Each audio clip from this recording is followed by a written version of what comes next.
Oi, tudo bem? Se você tá vendo esse vídeo é porque você vai jogar Catan comigo. Ou você pesquisou na internet como aprender a jogar Catan. Então, olá, eu sou o Vitinho e hoje eu vou te ensinar a jogar Catan. Então, vamos lá. Bem-vindos à Ilha de Catan. Ela é dividida em 19 terrenos hexagonais e rodeados por mar.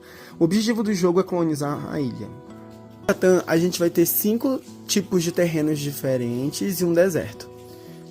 Cada terreno vai produzir um insumo. A floresta, ela produz madeira. A colina produz argila. A montanha produz minério. A lavoura produz cereais. O pasto, ovelhas. E o deserto não produz nada.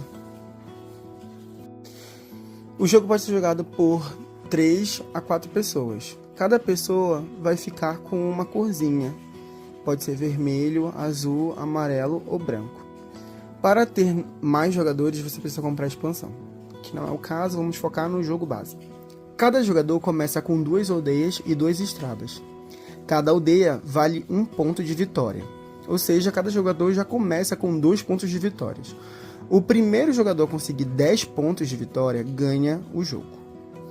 Para você conseguir mais pontos de vitórias, você tem que construir novas estradas, fundar novas aldeias e, por sua vez, há que transformar as aldeias em cidades. Cada cidade vai valer 2 pontos de vitória. No entanto, para construir, são necessárias matérias-primas.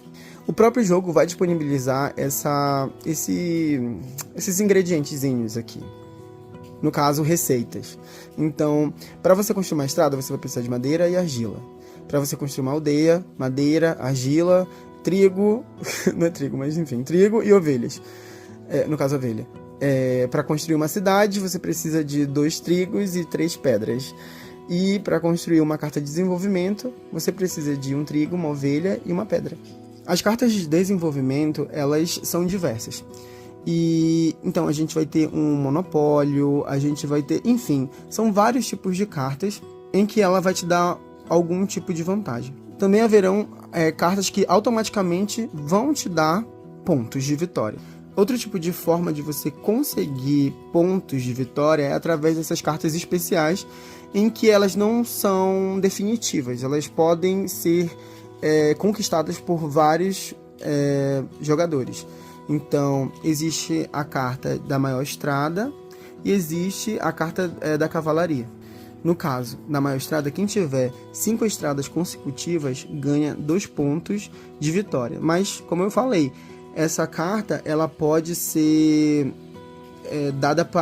essa carta pode ser conquistada por outra pessoa. Se, por exemplo, eu tenho 5 estradas consecutivas e uma outra pessoa consegue ter 6 estradas consecutivas, daí esse ponto aqui ele vai para o jogador que tem mais uma estrada maior.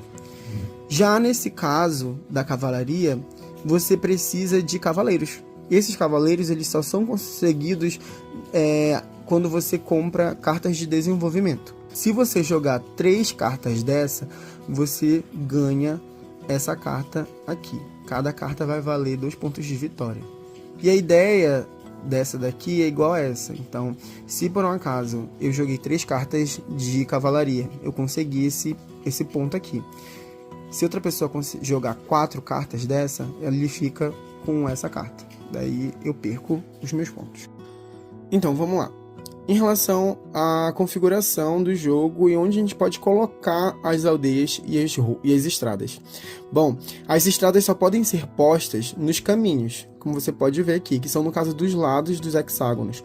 As encruzilhadas que você encontrar, ou nos cantos de cada hexágono, você vai colocar a aldeia ou a cidade. Vocês podem perceber que em cada hexágono você encontra um número, e cada número tem um tamanho e tem uma cor preta, mas alguns têm cor vermelha. O tamanho do número ele indica a probabilidade do número cair no dado. Então, quanto maior o tamanho do número, maior a probabilidade desse número cair no dado. Você vai utilizar 2 dados de 6 lados. E se no caso o número ele tiver vermelho, é porque as chances desse número cair são maiores. Por exemplo, você pode perceber que o número 2 ele é pequeno e ele é preto. Isso indica que a probabilidade de cair o número 2 quando você jogar o dado é menor, porque só tem uma forma de você conseguir o 2. E essa é a ideia desses números. Bom, a forma de você conseguir os insumos para suas construções, ele vai ser dada de acordo com o que tem ao lado da sua aldeia. Nesse caso aqui, como exemplo, se no dado jogado deu 5, só a aldeia azul, no caso aqui, vai conseguir receber uma argila. Deixa eu ver se tem outras. Tem um 5 aqui. Então, o azul também vai conseguir uma ovelha. Agora, se alguém jogou no dado 8, então, tanto a aldeia azul quanto a aldeia vermelha vai ganhar madeira. Como vocês podem perceber, nessas fichinhas de números não existe o número 7. Isso quer dizer que quando no dado vocês jogarem um 7, vocês vão poder movimentar o ladrão. A dinâmica do ladrão é a seguinte: quando você jogar 7 no dado, a pessoa que jogou o 7 vai poder colocar o ladrão em qualquer lugar do mapa. Se, por exemplo, o jogador colocar o ladrão em cima dessa floresta aqui, que no caso é o 8, além dele poder escolher uma pessoa para roubar uma carta de insumos aleatória do jogador, ele vai bloquear esse número. Então, toda vez que cair um 8, tanto a aldeia azul quanto a vermelha vai estar impossibilitada de receber o que o 8 pode proporcionar nesse hexágono. Outra informação é que o deserto ele não vai produzir nenhum tipo de insumo. Se você tem uma aldeia, ela vai te possibilitar um insumo de cada hexágono que ela está ali em seu entorno. Agora, se essa aldeia se tornar uma cidade, você acaba ganhando dois insumos ao invés de um. Então, por exemplo, aqui, imagina que aqui é uma cidade e caiu um 8. Se caiu um 8, essa pessoa aqui que ainda tem só uma aldeia, ela vai receber um insumo. Já essa pessoa que conseguiu transformar sua aldeia em cidade, ela vai receber 2 madeiras. Uma forma de você conseguir também insumos é através do banco que a gente fala. Então, por exemplo, eu tenho 4 madeiras, só que eu preciso de uma pedra. Daí eu posso dar para o banco 4 madeiras em troca de uma pedra. Você também pode negociar com outras pessoas. Aí vai dar barganha de você com a outra pessoa. Por exemplo, fulano, eu quero trocar 2 madeiras por uma ovelha. Aí se ele estiver de acordo, aí vocês fazem a troca. Também a gente vai ter a dinâmica dos portos. Como ela funciona? Esse porto aqui, ele indica que, em vez de você dar para o banco 4 cartas de insumos iguais por uma carta que você queira, você só vai, se você tiver uma aldeia aqui em cima desse porto, você vai poder dar 3 cartas por qualquer carta que você quiser.